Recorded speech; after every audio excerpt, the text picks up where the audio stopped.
आपण मैंने समस्त देखिथे ढेंकानाल जिलार सबू यात्रा कमिटी वाला मीटिंग करथिले। ढेंकानाल 25-26 यात्रा ऋतु क्यों पार्टी नाच करिबो नै। अनुकूल जिलार सब यात्रा कमिटी वाला भी ए फैसला नहीं थिले। तापर देवगढ़ जिलार यात्रा कमिटी वाला भी नहीं थिले।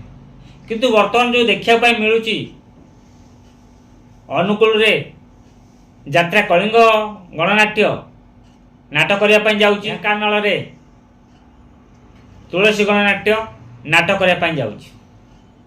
एक्चुअली जो मैंने बाइट देइथिले कहिथिले जे 25-26 यात्रा ऋतु आम जिले में क्यों नाटपाटी नाटक करि परिबो यात्रा करिवो नाही बंद रखिबो। एक्चुअली माने भूल कहिथिले ना। बर्तमान जो यात्रापाटी माने अपडेट दउचंदी से माने भूल दउचंदी अपडेट।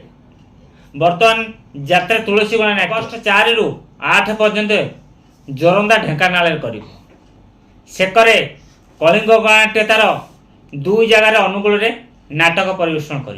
एक्चुअली यात्रापाटी ताकर ऑफिशियल आईडी जो पोस्ट करछन्ती सेटा मिछ ना। जो अनुकूल ढेंकानाल जिलार यात्रा कमिटी वाला बाइट देथिले सेटा मिछ। निहाती मतामत रखिबे। जय जगन्नाथ।